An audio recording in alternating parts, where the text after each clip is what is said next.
Counting కు సమయం దగ్గర పడుతోన్న వేళ ఏపీలో రాజకీయం వేడెక్కుతోంది. తాజాగా పోస్టల్ బ్యాలెట్ ఓట్లపై కొత్త వివాదం చెలరేగుతోంది. ఏపీ ఎన్నికలకు సంబంధించిన పోస్టల్ బ్యాలెట్లపై రిటర్నింగ్ అధికారి సీల్ లేకున్నా సరే అనుమతించాలని ఈసీ తాజాగా సడలింపిచ్చింది. ఆర్ఓ సీల్ లేదని తిరస్కరించవద్దని, ఆర్ఓ సంతకం ఉన్న పోస్టల్ బ్యాలెట్లు కూడా చెల్లుతాయని పేర్కొంది. అయితే ఈసీ ఇచ్చిన కొత్త మార్గదర్శకాలపై వైసీపీ అభ్యంతరం వ్యక్తం చేస్తోంది. దేశంలో ఏ రాష్ట్రంలోనూ లేని నిబంధనలు ఏపీలోనే ఎందుకు పెట్టారని ప్రశ్నిస్తోంది. దీనికి సంబంధించి ఎన్నికల కమిషన్కు వైసీపీ నేతలు ఫిర్యాదు చేశారు. అంతేకాదు పోస్టల్ బ్యాలెట్లో గెజిటెడ్ సంతకం సడలింపుపై హైకోర్టుకు వెళ్లాలని వైసీపీ నిర్ణయించింది. దేశవ్యాప్తంగా ఒక రకమైన నిబంధన ఉంటే ఏపీలో కూటమి నేతలు చెప్పినట్టు ఈసీ ప్రత్యేక రూల్స్ తెరపైకి తెస్తోందని ఆరోపిస్తోంది వైసీపీ. తాజాగా కేంద్ర ఎన్నికల సంఘానికి టీచర్స్ ఫెడరేషన్ కూడా లేఖ రాసింది. అన్ని పోస్టల్ ఓట్లు చెల్లుబాటు అయ్యేలా చూడాలని, ఇబ్బందికరంగా ఉన్న నిబంధనలను ఎత్తేయాలని లేఖలో విజ్ఞప్తి చేసింది. స్టాంపు రిటర్నింగ్ అధికారి సంతకం లేకపోయినా సరే ఓటు చెల్లుబాటు అయ్యేలా చూడాలని టీచర్స్ ఫెడరేషన్ ఈసీని కోరింది. ఇక ఏపీలో పోస్టల్ బ్యాలెట్ ఓట్లు భారీగా పోలయ్యాయి.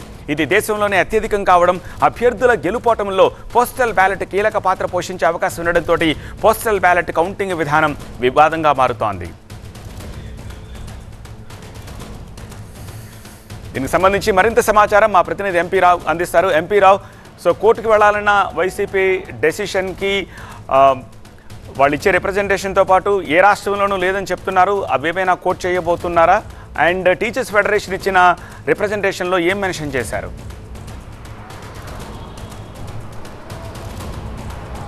పోస్టల్ బ్యాలెట్కి సంబంధించి లోపల అంటే బ్యాలెట్ ఓటు వేసేటటువంటి సమయంలో ఆర్ఓ కానీ ఇతర అధికారులు కానీ చేసిన తప్పిదాలకు ఓటర్కు ఎలాంటి సంబంధం ఉండదు. ఓటరు పోస్టల్ బ్యాలెట్ ద్వారా తమ ఓటు హక్కు వినియోగించుకుందామని వచ్చాడు కాబట్టి ఇతరత్ర అంటే సంతకాలు కానీ ఇతరత్ర స్టాంపుల విషయంలో ఏదైనా ఉన్నా కానీ అది ఎన్నికల కమిషన్ చూసుకోవాలి తప్ప ఎలాంటి ఒక్క ఓటును కూడా ఇన్వాలిడ్ ఓటుగా పరిగణించవద్దు, అన్నింటినీ కూడా వ్యాలిడ్ ఓటు కిందనే చూడాలని చెప్పేసి మున్సిపల్ టీచర్స్ ఫెడరేషన్ కేంద్ర ఎన్నికల సంఘానికి లేఖ రాసింది. దీంతో పాటుగా గత నెల అంటే ఈ నెల 10వ తేదీన అలాగే 18వ తేదీన తెలుగుదేశం పార్టీ తరఫున రాష్ట్ర ఎన్నికల ప్రధానాధికారి ముఖేష్ కుమార్ మీనాకు కూడా కొన్ని వినతి పత్రాలు ఇచ్చారు. ఎందుకంటే పోస్టల్ బ్యాలెట్ వేసేటటువంటి సమయంలో 13A అనే ఫామ్ ఉంటుంది. అది ఒక డిక్లరేషన్ ఫామ్, బ్యాలెట్ పేపర్తో పాటుగా ఆ డిక్లరేషన్ ఫామ్ను కూడా ఎన్వలప్ కవర్లో పెట్టి ఆ పోస్టల్ బ్యాలెట్ని వేయాలి. అయితే ఆ డిక్లరేషన్ ఫామ్ మీద ఖచ్చితంగా ఒక గెజిటెడ్ అధికారి సంతకం ఉండాలి. ఆ సంతకంతో పాటుగా ఆ అధికారి యొక్క హోదాను తెలిపేటటువంటి సీలు వేసి ఉండాలి అని చెప్పేసి ఎన్నికల కమిషన్ గతంలో నిబంధనలు ఇచ్చింది. అయితే పోస్టల్ బ్యాలెట్ విషయంలో గందరగోళం నెలకొనడము, ఎక్కువ మంది ఓటర్లు ఈసారి పోస్టల్ బ్యాలెట్ వేసేందుకు ముందుకు రావడంతో చాలా చోట్ల ఓటు వేసేటటువంటి సమయంలో గెజిటెడ్ అధికారులు ఆ సీలు వేయలేదు. సో ఆ సీలు వేయలేదు కాబట్టి అటువంటి వాటిని ఇన్వాలిడ్ ఓట్ల కింద కాకుండా వ్యాలిడ్ ఓట్ల కిందగానే పరిగణించాలి అని చెప్పేసి టీడీపీ సీఈఓ మీనాకు రిప్రజెంటేషన్ ఇచ్చింది. టీడీపీ ఇచ్చినటువంటి రిప్రజెంటేషన్ బేస్ చేసుకుని గత ఏడాది జూలై 19వ తేదీన కేంద్ర ఎన్నికల సంఘం ఇచ్చినటువంటి నిబంధనల మేరకు తాజాగా మరొక మార్గదర్శకాలను విడుదల చేస్తూ కూడా ఈ నెల 25వ తేదీన సీఈఓ ముఖేష్ కుమార్ మీనా కొత్తగా మార్గదర్శకాలను విడుదల చేశారు. ఆ మార్గదర్శకాల మీదనే వైఎస్ఆర్సీపీ అభ్యంతరం వ్యక్తం చేస్తుంది. ఎందుకంటే దేశమంతటికీ కూడా కేంద్ర ఎన్నికల కమిషన్ ఇచ్చినటువంటి నిబంధన ఫాలో అవుతూ ఉంటే కేంద్ర ఎన్నికల కమిషన్ సూచనలు లేక తీసుకోకుండా వారికి ఆదేశాలు తీసుకోకుండా సీఈఓ ముఖేష్ కుమార్ మీనా ఆంధ్రప్రదేశ్కు మాత్రం కొత్తగా గైడ్లైన్స్ ఎలా ఇస్తారు అనేది వైఎస్ఆర్సీపీ వ్యక్తం చేస్తున్నటువంటి అభ్యంతరము. ఈ అభ్యంతరం మీదనే ఈరోజు వైఎస్ఆర్సీపీ ఎంపీ నిరంజన్ రెడ్డి కూడా కేంద్ర ఎన్నికల కమిషన్కు మెయిల్ ద్వారా ఒక వినతి పత్రాన్ని కూడా అందించారు. సీఈఓ మీనా ఇచ్చినటువంటి గైడ్లైన్స్ను వెనక్కి తీసుకోవాలి. ఈ గైడ్లైన్స్ వల్ల సరైనటువంటి ఓట్లు కూడా చల్లని ఓట్ల కింద ఇన్వాలిడ్ ఓట్ల కింద పరిగణించేటటువంటి అవకాశం ఉంటుంది. అంతేకాకుండా అక్కడ ఉన్నటువంటి ఈ గందరగోళం వల్ల ఏజెంట్ల మధ్య గందరగోళం రావడము, ఇదంతా పూర్తిగా గందరగోళం అయిపోయి గొడవలకు కూడా దారితీసేటటువంటి అవకాశం ఉంటుంది. కాబట్టి పాత గైడ్లైన్స్ ఏ విధంగా అయితే ఉన్నాయో వాటి ప్రకారమే కూడా పోస్టల్ బ్యాలెట్ కౌంటింగ్ చేసే విధంగా కూడా మీరు చర్యలు తీసుకోవాలని చెప్పేసి సిఈసికి మెయిల్ పెట్టారు. సో మరి కేంద్ర ఎన్నికల సంఘం నుంచి ఎలాంటి రిప్లై వస్తుంది అనేది అయితే చూడాలి. మొత్తం మీద అయితే గత వారం రోజులుగా ఎందుకంటే దేశంలోనే ఎక్కడా లేని విధంగా 4,97,000 మంది పోస్టల్ బ్యాలెట్ వినియోగించుకున్నారు. సో సర్వీస్ ఓటర్లు కాకుండా అదనంగా సర్వీస్ ఓటర్లు మరొక 43 లక్షల మంది ఉన్నారు. అంటే మొత్తంగా 5,40,000 మంది అత్యధిక సంఖ్యలో ఆంధ్రప్రదేశ్లో పోస్టల్ బ్యాలెట్ ను వినియోగించుకున్నారు. ఎంపీ రావు, అయితే కోర్టుకు వెళ్లాలని తీసుకున్న నిర్ణయం సంబంధించి ఎటువంటి క్లారిటీ లేదా? అంటే ఈరోజు కేంద్ర ఎన్నికల సంఘానికి ఒక రిప్రజెంటేషన్ ఇచ్చారు మెయిల్ ద్వారా. కేంద్ర ఎన్నికల సంఘం నుంచి ఎలాంటి రిప్లై వస్తుంది అని చెప్పేసి కూడా వైఎస్ఆర్సీపీ ఎదురు చూస్తుంది. ఒకవేళ సిఈసి కనుక స్పందించకపోతే న్యాయపరంగా పోరాటం చేస్తే ఎలా ఉంటుంది అనే దాని మీద కూడా పార్టీ వైఎస్ఆర్సీపీ సంప్రదింపులు న్యాయ నిపుణులతో కూడా సంప్రదింపులు చేస్తుంది. రేపటి వరకు చూసి అవసరమైతే రేపు లేదా ఎల్లుండి, ఎందుకంటే కౌంటింగ్ గడువు కూడా దగ్గర పడుతుంది. వచ్చే మంగళవారం కౌంటింగ్ గడువు కూడా ఉంది కాబట్టి రేపటి వరకు చూసి ఒకవేళ కేంద్ర ఎన్నికల సంఘం కనుక స్పందించుకుంటే దీని మీద ఒక లంచ్ మోషన్ లాంటిది హైకోర్టులో లంచ్ మోషన్ పిటిషన్ వేయడమా లేకపోతే ఏ విధంగా ముందుకు వెళ్తే బాగుంటుంది అనేది కూడా లీగల్ నిపుణులతోటి వైఎస్ఆర్సీపీ సంప్రదింపులు చేస్తుంది. సో మరి ఇటువైపు చూస్తే సీఈఓ ముఖేష్ కుమార్ మీనా మాత్రం కేంద్ర ఎన్నికల కమిషన్లో గతంలో ఇచ్చినటువంటి నిబంధనల మేరకే నేను కొత్తగా మళ్ళీ సర్క్యులేషన్ ఇచ్చాను తప్ప కొత్తగా ఎక్కడా కూడా ఈ నెల 25వ తేదీ ఇచ్చినటువంటి గైడ్లైన్స్లో కొత్తగా నా సొంతంగా ఎలాంటి గైడ్లైన్స్ ఎలాంటి నిబంధనలు ఇవ్వలేదు. గతంలో సిఈసి ఇచ్చినటువంటి నిబంధనలు బేస్ చేసుకునే నేను తాజాగా మార్గదర్శకాలు ఇచ్చాను తప్ప ఇందులో ఎక్కడా కూడా నిబంధనలకు వ్యతిరేకంగా ఇవ్వలేదు అని చెప్పేసి సీఈఓ ముఖేష్ కుమార్ మీనా చెప్తున్నారు. ఇదే విషయాన్ని టీడీపీ కూడా చెప్పుకొస్తుంది కాబట్టి టీడీపీ వైఎస్ఆర్సీపీ వేరు వెర్షన్లు వినిపిస్తున్నటువంటి దృష్ట్యా మరి కేంద్ర ఎన్నికల కమిషన్ నుంచి ఎలాంటి రిప్లై వస్తుంది, లేదంటే మరి వైఎస్ఆర్సీపీ న్యాయ పోరాటం చేస్తుందా, ఏ విధంగా ముందుకెళ్తుంది అనేది కూడా చూడాలి. రైట్ ఎంపీరావు. రేవ్ పార్టీ కేసులో నటి హేమకు బెంగళూరు పోలీసులు మరోసారి నోటీసులు జారీ చేశారు. జూన్ 1న విచారణకు హాజరు కావాలని హేమతో పాటు 8 మందికి నోటీసులు ఇచ్చారు. గతంలో నోటీసులు ఇచ్చినా కొందరు హాజరు కాకపోవడంతో బెంగళూరు పోలీసులు సీరియస్ అయ్యారు. ఈసారి హాజరు కాకపోతే తీవ్ర పరిణామాలుంటాయని తాజా నోటీసుల్లో హెచ్చరించారు. ఇక బెంగళూరు రేవ్ పార్టీలో డ్రగ్స్ దొరకడంతో ఆ పార్టీలో పాల్గొన్న వారి నుంచి బ్లడ్ శాంపిల్స్ సేకరించారు. అందులో 86 మంది బ్లడ్ శాంపిల్స్లో డ్రగ్స్ ఉన్నట్లు నిర్ధారించారు. ఇక ఈ నెల 27న విచారణకు హాజరు కావాలని హేమతో పాటు పలువురికి బెంగళూరు పోలీసులు నోటీసులు జారీ చేశారు. అయితే అనారోగ్య కారణాలతో హేమ విచారణకు హాజరు కాలేదు. ఈ క్రమంలోనే హేమతో పాటు 8 మందికి మరోసారి నోటీసులు జారీ చేశారు బెంగళూరు పోలీసులు. ప్రతినిధి ప్రణీత మరింత సమాచారం అందిస్తారు. ప్రణీత, ఈసారి హేమ స్పందించారా నోటీసులకు? ఈసారి ఆమె వెళ్ళక తప్పదా? అయితే ఇప్పటికీ ఇంకా హేమ అయితే అందుబాటులోకి రాలేదు. మనకి బెంగళూరు పోలీసుల నుండి వస్తున్నటువంటి సమాచారం సెంట్రిక్గా చేసుకొని వాళ్ళు సెకండ్ నోటీస్ కూడా ఇచ్చినట్టు చెప్తున్నారు. సో ఈ సెకండ్ నోటీస్ కూడా దాదాపు 86 మంది ఎవరైతే పాజిటివ్ వచ్చిందో వాళ్ళందరికీ కూడా సెకండ్ టైం నోటీస్ ఇచ్చారు. వీళ్ళందరికీ ఫస్ట్ నోటీస్ ఇచ్చినప్పటికీ ఎవరు కూడా 27వ తారీఖున విచారణకి హాజరు కాలేదు. రకరకాల కారణాలు చూపిస్తూ పోలీసుల ఇన్వెస్టిగేషన్ని వాళ్ళు ప్రొలాంగ్ చేస్తూ వస్తున్నారు, పోస్ట్పోన్ చేస్తూ వస్తున్నారు. ఎందుకంటే ఒకవేళ వీళ్ళు పోలీసుల విచారణకు హాజరు అవుతే కనుక ఖచ్చితంగా వీళ్ళ ఆ డ్రగ్స్ని తీసుకున్నట్టు కన్ఫెస్ చేయాల్సి ఉంటుంది. దానికి సంబంధించినటువంటి ఆధారాలు ఆల్రెడీ పోలీసుల దగ్గర ఉన్నాయి. వీళ్ళ బ్లడ్ శాంపుల్స్ రిపోర్ట్ ఆల్రెడీ పోలీసుల దగ్గర ఉంది. సో దాన్ని ముందు ఉంచి అడిగితే ఖచ్చితంగా వీళ్ళు నేరం చేసినట్టు రుజువు అవుతుంది. కాబట్టి పోలీసు ఇన్వెస్టిగేషన్ని వీళ్ళు డిలే చేసుకుంటూ వస్తున్నారు. సో మళ్ళీ వీళ్ళందరికీ సెకండ్ నోటీస్ని జూన్ 1వ తారీఖున అటెండ్ కావాల్సిందిగా బెంగళూరు సీసీబీ పోలీసులు ఇచ్చారు. మరి ఆ రోజు ఎంతమంది అటెండ్ అవుతారో చూడాల్సింది. ఎందుకంటే దాదాపు 3 నోటీసెస్ వరకు పోలీసులు ఈ కన్జ్యూమర్స్గా ఉన్నటువంటి వీళ్లకు తమ ఎదుట అటెండ్ అయ్యేందుకు అవకాశాలు ఇస్తూ ఉంటారు. ఒకవేళ 3 నోటీసులకు కూడా వీళ్ళు ఎలాంటి రెస్పాన్స్ ఇవ్వకుండా పోలీసుల విచారణని పూర్తిగా సైడ్ లైన్ చేస్తూ వాళ్ళు హాజరు కాకుండా ఉంటే మాత్రం ఖచ్చితంగా పోలీసులు సివియర్ యాక్షన్ తీసుకోవాల్సి ఉంటుంది. లీగల్ ప్రొసీజర్ ప్రకారం వాళ్ళు ఫాలో అవుతారు. సో ఈ 3 టైమ్స్ నోటీస్లో భాగంగా ఈసారి సెకండ్ నోటీస్ ఇచ్చారు. వీళ్ళందరూ కూడా జూన్ 1 రావాల్సిందిగా చెప్పారు. మరి ఆ రోజు ఎంతమంది అటెండ్ అవుతారు, లేదంటే హైకోర్టులకు వెళ్ళి నాట్ టు అరెస్ట్ పిటిషన్లు ఏమైనా వేసుకుంటారనేటువంటి కూడా చూడాల్సింది. ఇక తెలంగాణ ఆవిర్భావ దినోత్సవాన్ని రేవంత్ రెడ్డి ప్రభుత్వం ఘనంగా నిర్వహించబోతోంది. తెలంగాణలో కాంగ్రెస్ ప్రభుత్వం ఏర్పడిన తర్వాత తొలిసారి జరుగుతున్న రాష్ట్ర అవతరణ వేడుకలు ఘనంగా నిర్వహించాలని ముఖ్యమంత్రి రేవంత్ రెడ్డి ఉన్నతాధికారులకు ఆదేశాలు జారీ చేశారు. ఇక ఇప్పటికే హైదరాబాద్లోని పరేడ్ గ్రౌండ్స్ లో తెలంగాణ రాష్ట్ర అవతరణ దినోత్సవ వేడుకలకు సంబంధించి ఏర్పాట్లు ముమ్మరంగా సాగుతున్నాయి. ఇదే అంశానికి సంబంధించి మరింత సమాచారాన్ని మా ప్రతినిధి శ్రవణ్ అందిస్తారు. శ్రవణ్, తెలంగాణ ఇచ్చింది మేమని కాంగ్రెస్ చెప్తుంది. మరి అదే కాంగ్రెస్ ప్రభుత్వం జరుపుతున్న ఫస్ట్ ఆవిర్భావ దినోత్సవాన్ని ఎలా చేస్తున్నారు, ఏ విధంగా ఏర్పాట్లు జరుగుతున్నాయి? తెలంగాణ ఇచ్చింది సోనియా గాంధీ కాంగ్రెస్ ప్రభుత్వం అని చెప్తున్న కాంగ్రెస్ పార్టీ మొట్టమొదటిసారిగా తెలంగాణ అవతరణ దినోత్సవ ఉత్సవాలను జరుపుతుంది. అది కూడా 10 ఏళ్ల సెలబ్రేషన్స్, 10 ఇయర్ సెలబ్రేషన్స్ కాబట్టి దీన్ని చాలా గ్రాండ్గా సెలబ్రేట్ చేయాలని సీఎం రేవంత్ రెడ్డి చాలా వ్యూహాత్మకంగా ముందుకు వెళుతూ ఉన్నారు.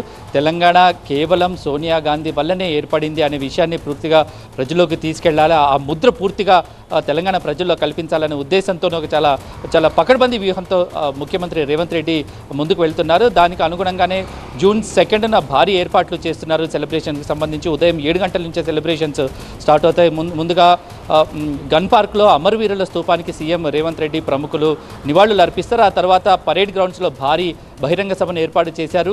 20,000 మంది పట్టే విధంగా ఒక భారీ టెంట్ను ఏర్పాటు చేస్తున్నారు. సమ్మర్ ఎండాకాలం నేపథ్యంలో కూడా భారీ టెంట్ ఏర్పాటు చేస్తున్నారు. 20,000 మంది పట్టే విధంగా ఏర్పాట్లు అయితే జరుగుతున్నాయి. అంతకంటే మించి ప్రజలు వచ్చే అవకాశాలు కనిపిస్తున్నాయి. అదే వేదిక మీద జయ జయ హే తెలంగాణ అంటూ తెలంగాణ రాష్ట్రీయ గీతాన్ని ఆవిష్కరించబోతున్నారు. ఇంకా దాంతో పాటుగా కూడా తెలంగాణ చిహ్నానికి సంబంధించిన కూడా ముమ్మరంగా ఫైనలైజ్ చేసే పనులు అయితే ఇప్పటికే కొనసాగుతూ ఉన్నాయి. ఇక రాష్ట్ర స్థాయి నుంచి, జిల్లా స్థాయి నుంచి, మండల స్థాయి నుంచి, గ్రామ స్థాయి వరకు కూడా రాష్ట్రం మొత్తం కూడా ప్రతి ఊర్లో కూడా తెలంగాణ అవతరణ దినోత్సవాలను చాలా గ్రాండ్గా సెలబ్రేట్ చేయడానికి ఏర్పాట్లు చేశారు. ఇప్పటికే ఆదేశాలు జారీ చేశారు. ఇక ఈ నెల 31లోగా టీఎస్గా ఉన్న ఏదైతే ఉన్నాయో ప్రభుత్వ కార్యాలయాల మీద ఉన్న టీఎస్ అనే ఏదైతే బోర్డు ఉంటుందో దాన్ని పూర్తిగా టీజీగా మారుస్తూ ఉత్తర్వులు జారీ చేసింది. అది ఈ నెల 31లోగా పూర్తిగా టీజీగా మారబోతున్నాయి. ఇప్పటికే దాదాపుగా అన్ని ప్రభుత్వ కార్యాలయాల బోర్డులలో కూడా మార్పులు చేశారు.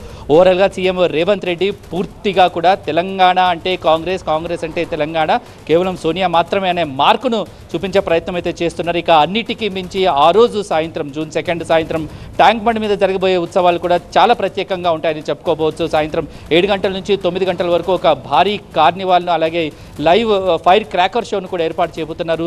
సీఎం రేవంత్ రెడ్డితో పాటు ప్రముఖులు, మంత్రులు అందరూ కూడా ఈవినింగ్ ట్యాంక్ బండ్పై జరిగే కార్నివాల్లో పాల్గొనబోతున్నారు. దాంట్లో 5,000 మంది పోలీసులతో మార్చి నిర్వహించబోతున్నారు. జై జై హే తెలంగాణ ఒక పాట మీద ఒక ఫ్లాగ్ మార్చ్ నిర్వహించబోతున్నారు.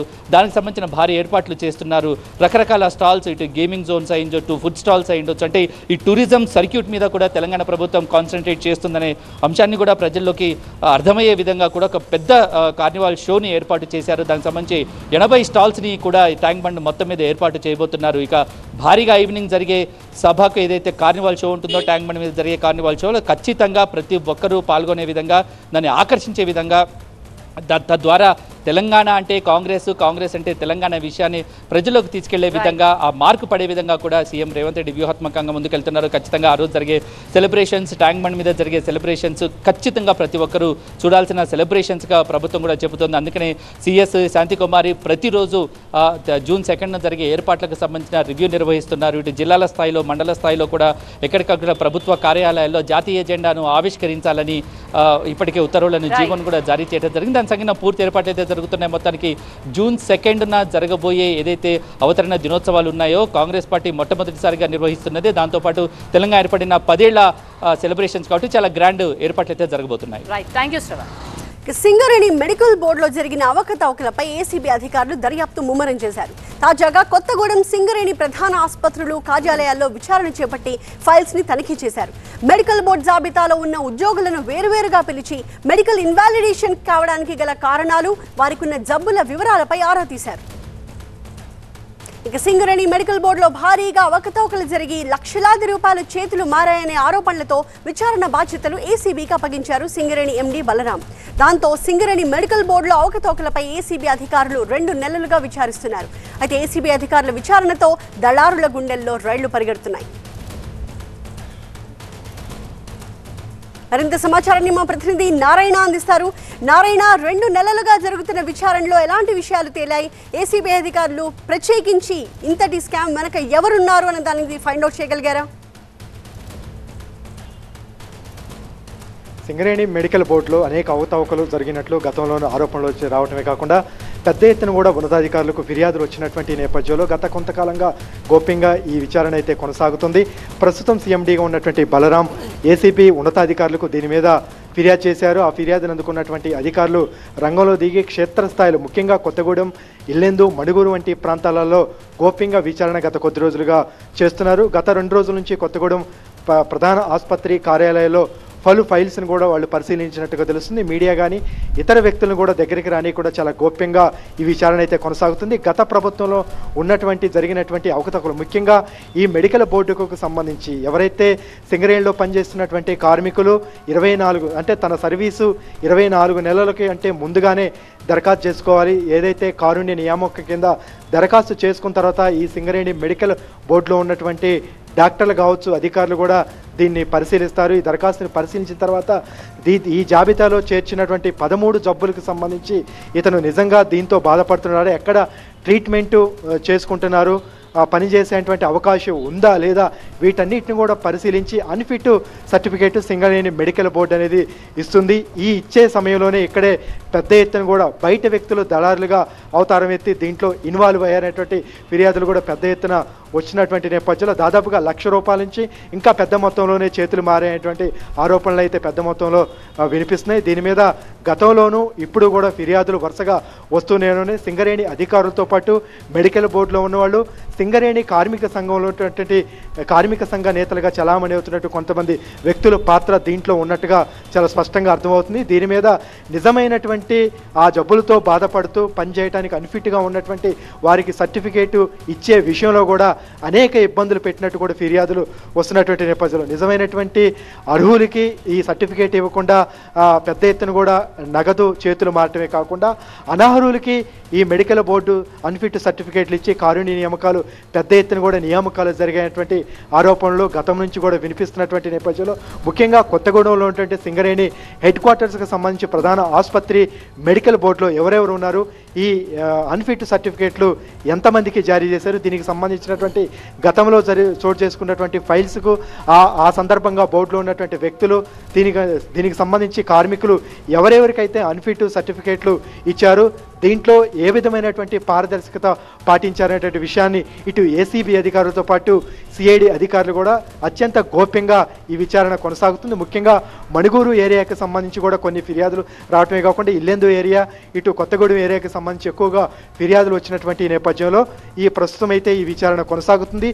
విచారణ ముగిసిన తర్వాత ఉన్నతాధికారులకు వాళ్ళు నివేదిక ఇచ్చే అవకాశం ఉంది. ఈ నివేదిక ఆధారంగా దీంట్లో ఎవరైతే పాత్ర ఉందో ముఖ్యంగా సింగరేణిలో మెడికల్ బోర్డులో పనిచేస్తున్నటువంటి అధికారులు, డాక్టర్లు కావచ్చు, లేదా థర్డ్ పార్టీకి సంబంధించినటువంటి వాళ్ళు కూడా ఉండాలనేది గతంలో నిబంధన ఉంది.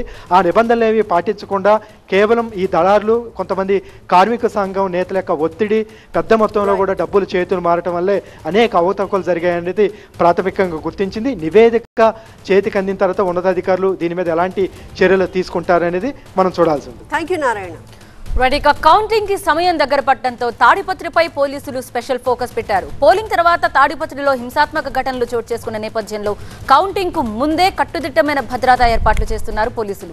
కౌంటింగ్ సమయంలో ఎలాంటి అల్లర్లు జరగకుండా ముందస్తు చర్యలు చేపట్టారు. దీనిలో భాగంగా ఎమ్మెల్యే కేతిరెడ్డి పెద్దారెడ్డి, జేసీ ప్రభాకర్ రెడ్డి ఇళ్ల చుట్టూ ముళ్ల కంచెలు ఏర్పాటు చేశారు. ఇరువురు నేతల ఇళ్ల వద్దకు అనుచరులెవ్వరూ రాకుండా భారీ బందోబస్తు ఏర్పాటు చేశారు. పెద్దారెడ్డి, జేసీ ప్రభాకర్ రెడ్డి ఇళ్ల వైపుకు ఎవరిని అనుమతించకుండా చర్యలు చేపట్టారు పోలీసులు. మా ప్రతినిధి నరేష్ మరింత సమాచారం అందించడానికి లైవ్ లో సిద్ధంగా ఉన్న నరేష్, ఏకంగా ఇంటెలిజెన్స్ వాళ్ళ హెచ్చరికల నేపథ్యంలో ఇప్పటికే కౌంటింగ్ సమయంలో అల్లర్లు జరిగే అవకాశం ఉన్న నేపథ్యంలోనే ప్రస్తుతం కౌంటింగ్ కేంద్రాల వద్దే కాకుండా ఎక్కడైతే అల్లర్లు జరుగుతాయన్న సూచనలు ఉన్నాయో అక్కడ కూడా భారీగా ఏర్పాట్లు చేసినట్టుగా తెలుస్తోంది. సో ప్రస్తుతం ఇరువురి నేతల ఇళ్ల వద్ద ఎలాంటి భద్రతా ఏర్పాట్లు కనిపిస్తున్నాయి?